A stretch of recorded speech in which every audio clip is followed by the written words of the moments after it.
The warship Seraphil drifted like a living mountain through the heart of the Aurelia Nebula, its obsidian carapace shimmering with bioluminescent veins and ancient scars of conquest. To human eyes, it looked more like a colossal beast than a machina leviathan birthed from the fusion of biology and engineering, bone and steel, muscle and quantum drive. Within its labyrinthine halls, the heartbeat of the Zaran Empire pulsed. Today, that heartbeat faltered. Queen Thyrex of Urkel, mother of broods, conqueror of 10 sons, and supreme matriarch of the Zaran swarm, stood motionless in her throne chamber. The room, an enormous biotechnological cathedral of chitinous arches and living tendrils, was filled with the sour scent of fear. Her royal attendants knelt, antennae pressed flat to their skulls, as if their very lives depended on the next sound that came from her mouth. It did.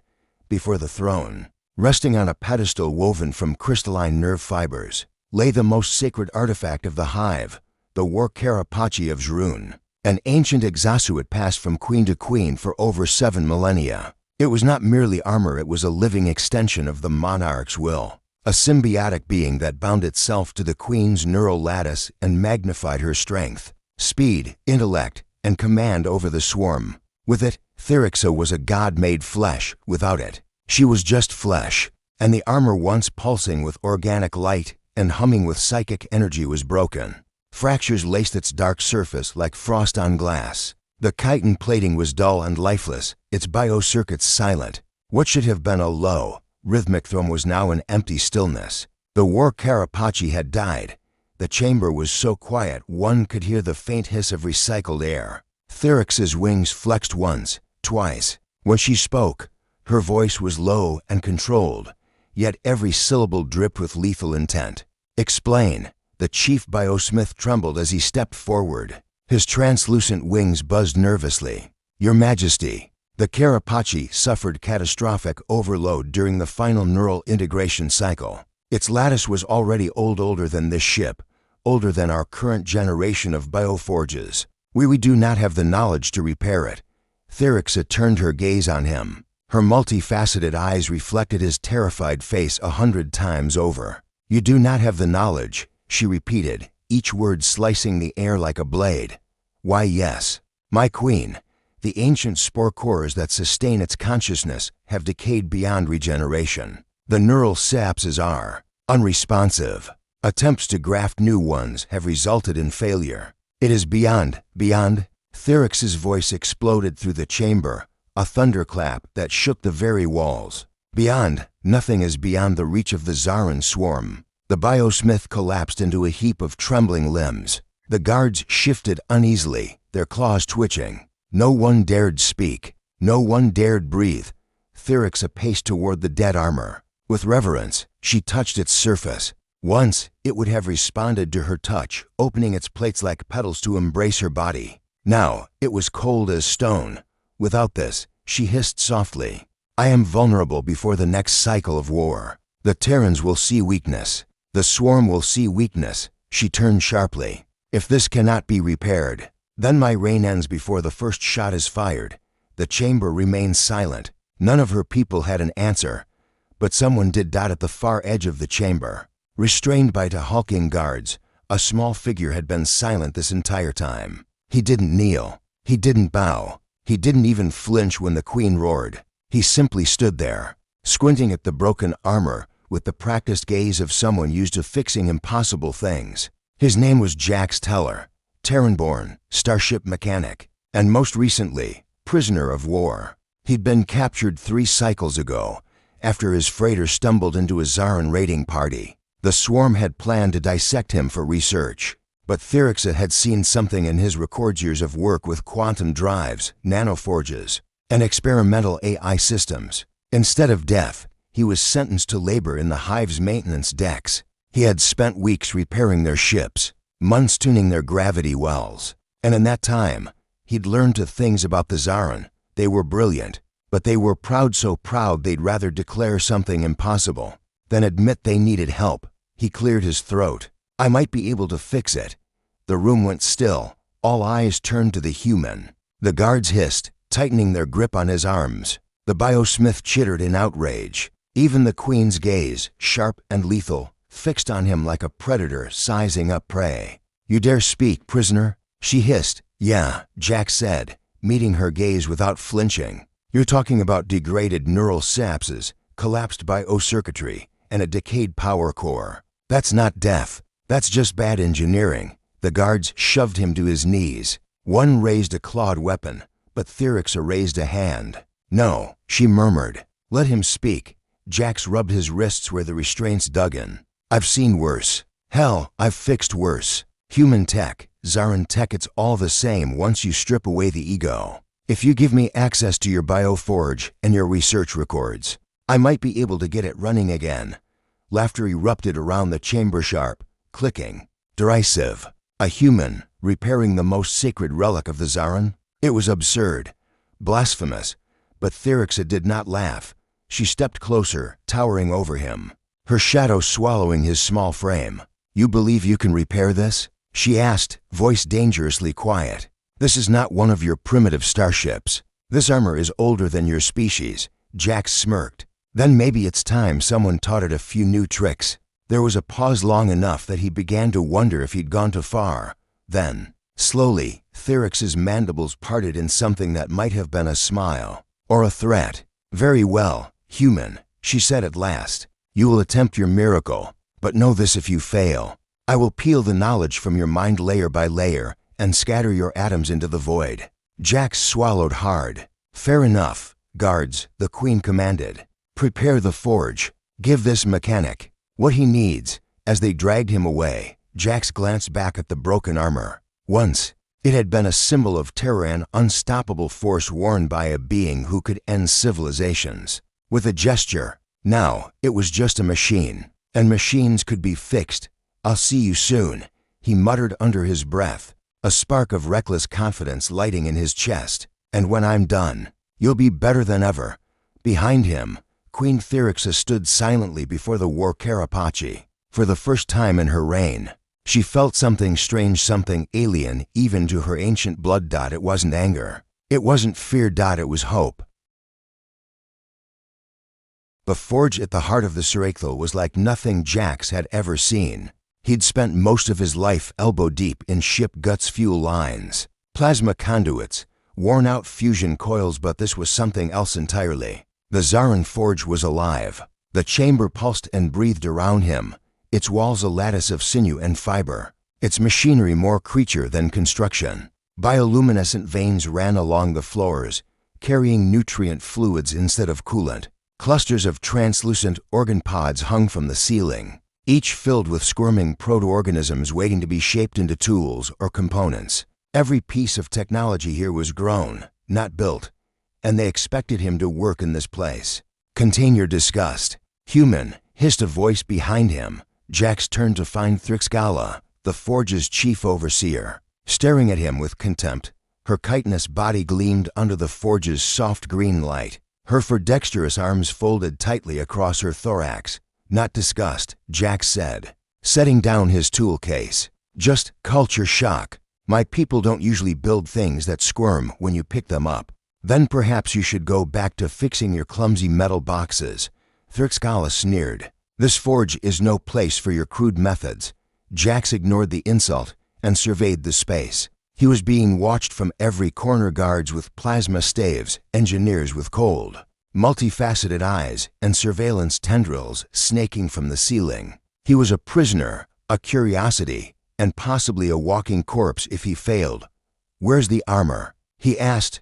Thrixgala gestured, and the drones scuttled forward carrying the war Carapace of Zhrun. Even in its dormant state, it radiated a kind of power ancient and dignified, like a wounded lion brought low but still dangerous. They placed it gently on a living workbench that pulsed and adjusted to its shape. Jax approached slowly. The last time he'd seen it, it was cold and lifeless. Now, in the heart of the forge, he could feel a faint heartbeat inside the shell. Like an animal refusing to die. "Good," he murmured. "Still got some life left in you." Thrixgala clicked her mandibles. "If you damage it further, human, your death will be slow. The Queen's patience is thinner than your fragile bones." "Noted," Jax said, cracking open his toolkit. "Now give me space. I can't work with a crowd breathing down my neck." The guards didn't move, but they did take a step back. It was the best he was going to get, the language of machines, and Flesh's first step was understanding what he was dealing with. Jax connected a neural interface probe to the armor's control node, a task easier said than done. Considering the node bit him on the first try, he hissed in pain and wiped green biofluid from his hand. "Hostile little bastard," he muttered, adjusting the probe's frequency. "Fine, we'll do this the hard way." The readings that came back were breathtaking. The Carapace wasn't just a suit. It was a symbiont, a fully sentient life form bound to a neural architecture older than human civilization. It had evolved alongside the Zarin over millennia, adapting to each queen, rewriting itself to suit their physiology, their will, even their mood.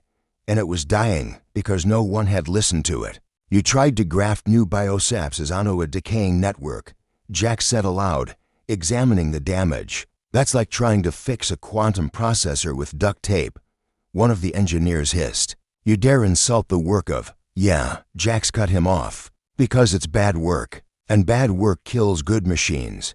Thrixkala stepped forward, mandibles flaring. "How dare you!" Quiet, came a new voice. The room froze. Queen Therixa had entered the forge, even here, among the roar of living engines and the hiss of steaming nutrient lines. Her presence was overwhelming. The guards dropped to one knee. Thrixkala bowed her head. Only Jax remained standing, though he straightened a little despite himself. "You speak boldly." "Human," Therixa said, approaching the armor. "Do you truly believe you can heal it?" "I don't heal things," Jax replied. "I fix them. And this thing's screaming to be fixed." The queen tilted her head, curious. "Then fix it." The work begins. Jax spent the next 3 days doing nothing but listening. He mapped the neural lattice node by node, tracing ancient biocircuits like a cartographer charting lost continents. He watched how the symbiotic tissues responded to light, temperature, electrical impulse. He even spoke to it not with words, but with carefully modulated electromagnetic pulses. At first, the armor resisted. It rejected his probes, scrambled his data, even shut down for hours at a time as if sulking. But slowly, it began to respond. When he patched in a stabilizer chip from a Terran AI core, its neural activity spiked. When he infused a decayed SAPS cluster with human-grown nanocytes, the tissue regrew. "You like that, don't you?" Jax muttered as a faint pulse of light rippled across the Carapace's surface. "Told you. We're not so different." By the 5th day, he was making real progress. He had replaced 3 primary biocores with hybrid power cells, and rewired the primary consciousness node with a human-coded self-learning algorithm. It was risky, reckless even, but necessity didn't care about tradition. The Zarin engineers watched in silence. Most were horrified. Some were intrigued. Even Thrixkala, once openly hostile, now observed him with grudging respect. Queen Therixa visited often. At first, she stood in silence, watching. But gradually, questions came. "Why do you splice silicon into living matter?" "Because your biocores degrade over time." "Silicon doesn't." "Why do you not fear the armor's wrath?" "Because everything angry is just something broken that wants to work again." Each answer seemed to chip away at something inside her, some ancient prejudice, carved deep into Zarin pride. This human, this fragile creature, was doing what thousands of their brightest minds had failed to do. And he was doing it not for power or glory, but simply because he could. The turning point in the 7th day. Disaster struck. As Jax prepared to reboot the armor's primary consciousness node, a cascade failure rippled through the system. Warning glyphs flared across the forge walls. The Carapace convulsed, thrashing against its restraints. Screeching alarms filled the chamber. "Contain it," Thrixkala shouted. "It's going critical." But Jax didn't move away. He leaned closer. "No, no, no. Don't shut down now," he muttered, fingers flying over his interface. "Talk to me. What's wrong?" The readings were chaotic organic feedback loops, memory corruption, neural rejection of the new code. It was fighting him, rejecting the hybridization. It was afraid. "Jax," a guard shouted, "step away before it detonates." But he placed his palm directly on the armor's surface. "I'm not your enemy," he whispered. "I'm trying to help. Work with me, not against me." The thrashing slowed. The feedback loop stabilized. The chamber went silent. A faint pulse traveled under his hand. Like the heartbeat of a creature finally trusting its handler, the queen stepped forward, her eyes wide. "What did you do?" "I listened," Jack said, stepping back. For the first time in centuries, someone actually listened to it. An unlikely understanding by the end of the second week. The armor was alive again, truly alive.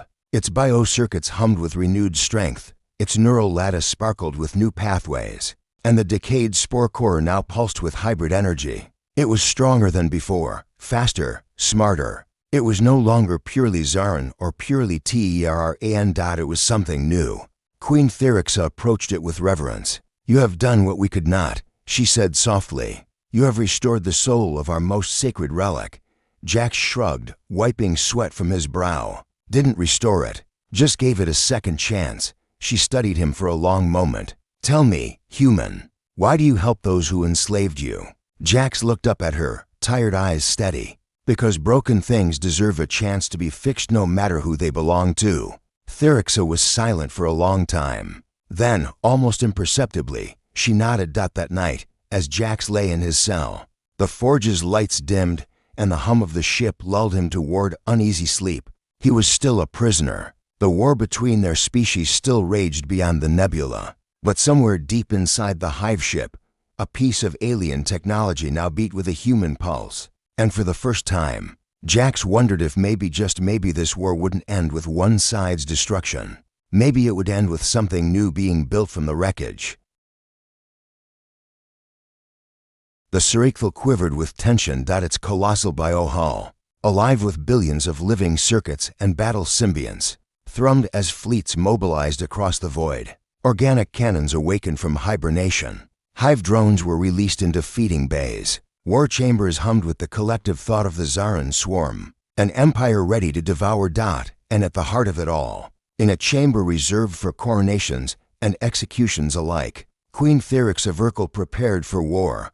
The war Carapace of Zhrun waited for her. No longer a relic on the brink of death, but reborn. It pulsed with radiant energy, light coursing beneath its armored plates like the veins of a star. The hybrid systems Jax had woven into its body thrummed in perfect harmony with the alien biostructure. It was ancient and new, primal and technological, insect and machine, a synthesis that should not have been possible.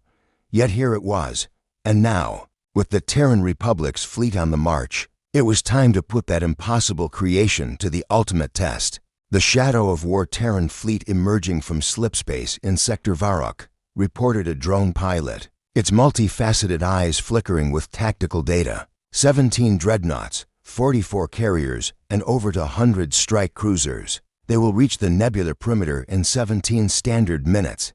17 minutes. Therixa whispered. "So they come for me." She stepped toward the Carapace. As her clawed fingers touched its surface, it responded instantly, plates unfolding like the petals of a monstrous flower, revealing a hollow shape precisely to her form. The living armor welcomed her, embracing her body, fusing with her nervous system, sensing heartbeat to heartbeat. Pain lanced through her, familiar, ancient pain, as the armor's neural filaments burrowed beneath her chitin and into her flesh. But this time, the pain was followed by something else: clarity, speed, awareness, a surge of computational power and instinct that stretched far beyond the confines of her mind. Every sensor on the ship snapped into focus. Every drone, every weapon, every strand of the swarm's consciousness felt as close as her own limbs. She could see the Terran fleet before it even breached real space. "It speaks more clearly than before," she murmured. "Faster, it thinks with me." From the shadows of the chamber, Jax stepped forward. He was not supposed to be there, but the guards hadn't stopped him. "Not anymore. That's the AI mesh," he said, his voice steady but soft. "It's learning from you, and you from it. It'll anticipate your commands before you even give them." Therixa turned, her expression unreadable behind the Carapace's glowing helm. "And if it anticipates something I do not intend, then you'll have to decide whether that's a mistake," Jax replied, "or evolution." She regarded him for a long moment, then turned away. "Prepare for combat. The fire begins." The void ignited. The Terran fleet burst from slipspace in a blaze of white and cobalt, their ships cutting through the nebula's swirling gases like blades of light. It was a staggering armada, 1,000 years of human ingenuity forged into engines of war. Railguns glimmered, plasma cannons roared to life, and fighter wings fanned out like swarms of metallic hornets. At their center loomed the TRS Resolute, flagship of the Terran Republic, its supercarrier silhouette dwarfing even the Seraphil. Transmission incoming. Reported a comm drone. Terran commander requests parley. Denied. Therixa hissed. We have spoken enough with fire and blood. The command to attack pulsed silently through the swarm's hive mind. War erupted. Thousands of Zaran warforms launched from the hive ship's underbelly. Living torpedoes, chittering starfighters, titanic biodreadnoughts, all moving with terrifying synchronicity.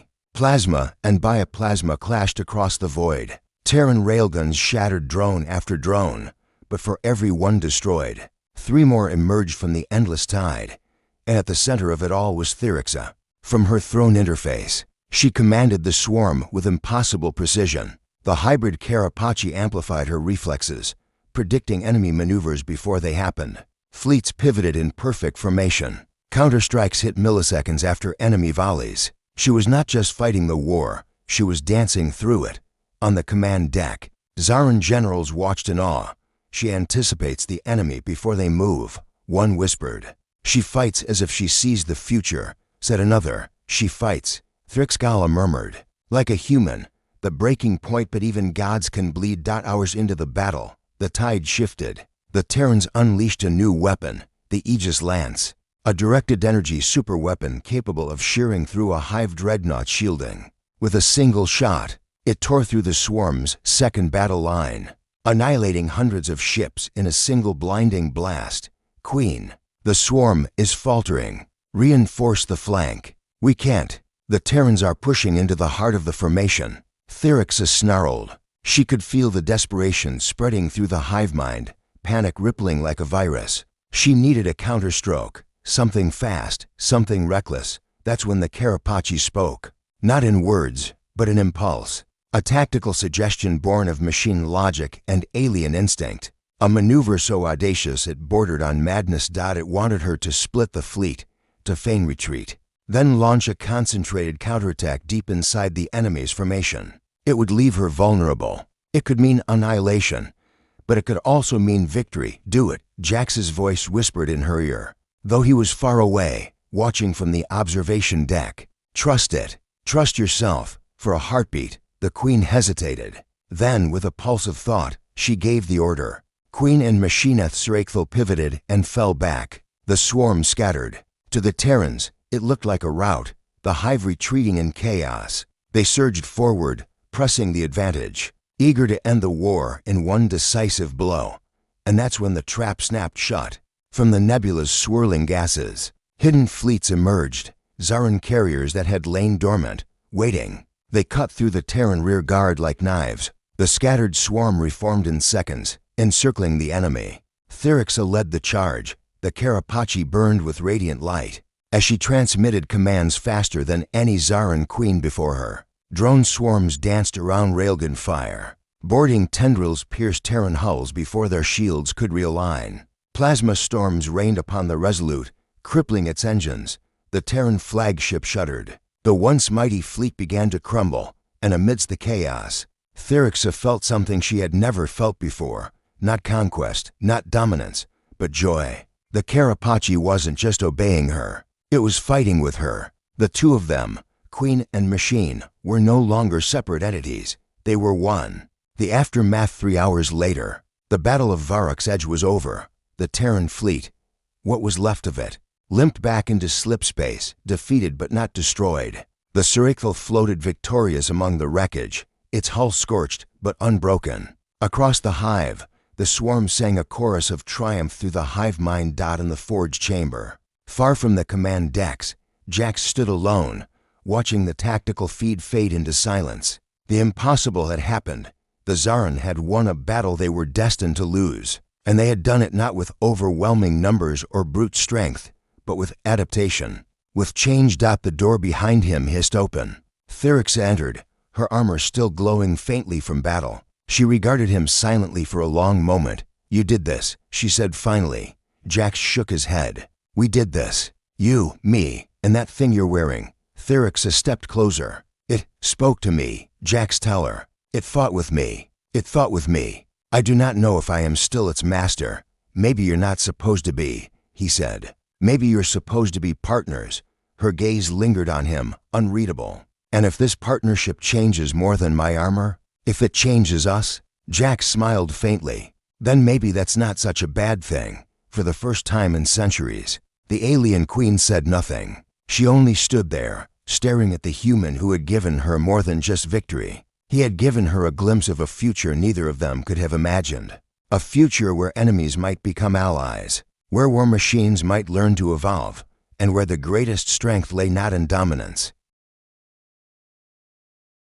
The Battle of Varrock's Edge was over, but the galaxy was not at peace. The Zaran swarm's victory had sent shockwaves rippling across every star-spanning empire. For the first time in centuries, the Terran Republic had been stopped. Worlds that had once whispered of human invincibility now spoke in hushed tones of a new and terrifying force, a force that had fused alien instinct with human ingenuity. Yet aboard the hive ship Serakhthal, there was no celebration, only silence. The swarm had won the battle, but both sides knew that if the war continued, neither would survive the next one. The aftermath Queen Therixa Verkal stood at the observation spire, gazing into the swirling heart of the Aurelian Nebula. Her newly restored war carapace was silent now, its luminous veins dimmed, its symbiotic systems resting after the battle. But she could still feel it, the hum of its thoughts beneath her skin, the subtle presence of its machine mind woven into hers, and beneath that hum, she could feel something else, doubt. "Commander, reports say the Terrans are mobilizing a second wave," came the voice of Thrixkala, her chief strategist. "Estimates place it at triple the strength of the last. If they launch before we are replenished, we will not hold." Therixa nodded, her mandibles clicking softly. "They will not launch, my queen. They will not," she repeated, her voice distant. "They have seen what we are capable of. They know this war will cost them everything. And so do we." Thrixkala hesitated. "You would, parley?" Therixa turned to face her, her multifaceted eyes reflecting the nebular light. "I would end this war before it devours both our civilizations. The swarm cannot evolve if it drowns in endless blood. Even the strongest predator must learn when to stop biting." "And the Terrans?" Thrixkala asked. "They will never trust us." Therix's gaze softened. "Then perhaps it is time we gave them a reason to." A dangerous Propazalthi council chamber was unlike any Jax had ever seen. It wasn't a room so much as a living organism, its walls pulsing with faint bioluminescence, its floor warm and soft beneath his boots, its ceiling laced with sensory tendrils that swayed like seaweed. At the center of the chamber stood Therixa, resplendent in her reborn armor, and around her the elders of the swarm hissed and chittered in low, distrustful tones. "You propose negotiation?" spat one elder, his mandibles clicking furiously. "With them, they who burned our colonies and slaughtered our broods. They are not the only ones with blood on their hands," Therixa replied calmly. "We have torn their worlds apart. We have culled their species like vermin. The cycle of vengeance will end, or it will end us. They will betray us the moment we show weakness." "Then we do not show weakness," Therixa said. "We show strength of another kind." Her gaze swept across the chamber and landed on Jax, who stood at the periphery under heavy guard. "We show them him." All eyes turned to the mechanic. He shifted uneasily under their insectoid stares. I don't follow." "You are proof," Therixa said, stepping toward him. "Proof that two species once sworn to annihilate one another can create something together. This armor, this victory, it exists because of you. Because of us." She stopped before him, towering and terrible, yet no longer a monster in his eyes. "I would have you stand beside me as envoy when I speak with the Terrans." "Me?" Jax blinked. "I'm a mechanic, not a diplomat." "Precisely," Therixa said. "And that is why they will listen. You are not a soldier, not a politician. You are a bridge." The parley at Varrock's Edge 3 weeks later. Beneath the shattered remains of what had once been a Terran dreadnought, the most unlikely meeting in galactic history took place. The Surichthal floated on one side of the debris field, flanked by Zaran warforms. On the other, the Terran flagship TRS Resolute returned, its hull scarred, but operational. Between them, a neutral platform was constructed, half steel, half chitin, a fragile space where enemies would meet. Jax walked beside Therixa as they approached the negotiation chamber. It still felt surreal. The same queen who had once threatened to scatter his atoms now trusted him to speak for her. People, the same creatures who had imprisoned him now treated him with something approaching respect. He wasn't sure which part of that was more terrifying. Inside the chamber, the Terran delegation awaited them, admirals in crisp Navy uniforms, diplomats with cold, calculating eyes. At their head stood Admiral Elise Kwan, a legend in the Republic fleet and one of the few people Jax had ever met. Who looked more intimidating than Therixa? So, Kwan said, her tone cool, "This is the insect queen who burned our colonies." "And this," Therixa replied, "is the butcher who glassed my brood world." Silence. A tense, razor-edged silence. Then, unexpectedly, Therixa bowed her head. "Perhaps it is time we stopped counting the dead." Kwan studied her for a long moment. Perhaps the negotiations that followed were brutal. Decades of hatred and blood could not be washed away with words. Every concession was met with suspicion. Every offer was dissected, debated, and nearly rejected. More than once, it seemed the talks would collapse, and yet, every time they teetered on the edge, Jax stepped in. "Look," he said at one point, cutting through a heated exchange over demilitarized zones. "I know neither of you trust the other. I don't blame you. But I've seen what happens when we don't try, and it's a lot worse than this." He gestured to the Queen's armor. "This shouldn't exist. By all logic, by all science, it's impossible. But it does, and it's better for it. Maybe we can be," to his words, raw, unpolished, honest, carried a weight that treaties and speeches never could. Slowly, grudgingly, the ice began to thaw, and after 17 hours of negotiation, a miracle happened.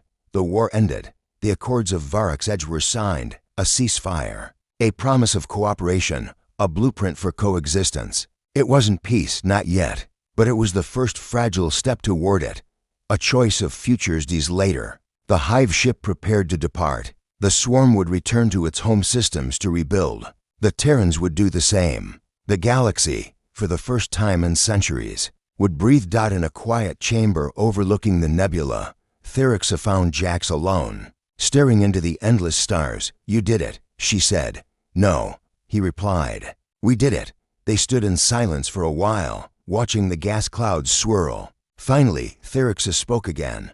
"The Accords establish a joint research council, one dedicated to advancing hybrid technology. The swarm requires someone to lead the mechanical division." She turned to him. "I would have that someone be you." Jax blinked. "You're offering me a job?" "I am offering you a place," Therixa said. "Here, with us. Help us build a future where Terran and Zaran no longer fear one another." He looked down at his hands, scarred, calloused, grease-stained. He thought of Earth, of the scrapyards and hangars he'd called home. He thought of the galaxy he'd seen, so broken and angry and full of hate. And he thought of this impossible alliance, this insane journey that had started with a single broken piece of armor and ended with the chance to change history. A slow smile spread across his face. "Yeah," he said, "I think I'd like that." Epilogue, legacy years passed. The council grew, and slowly the galaxy changed. Zaran bioships now flew alongside Terran carriers. Hybrid colonies thrived on worlds once scarred by war, and every queen of the swarm wore armor bearing a new insignia. To crossed wrenches beneath a rising star, they called it the mark of the bridge. And in every story, every history lecture, every whispered tale told beneath the stars, they remembered the question that started it all. Who fixed my armor? The alien queen had roared, and the answer that changed the galaxy, a lone human mechanic.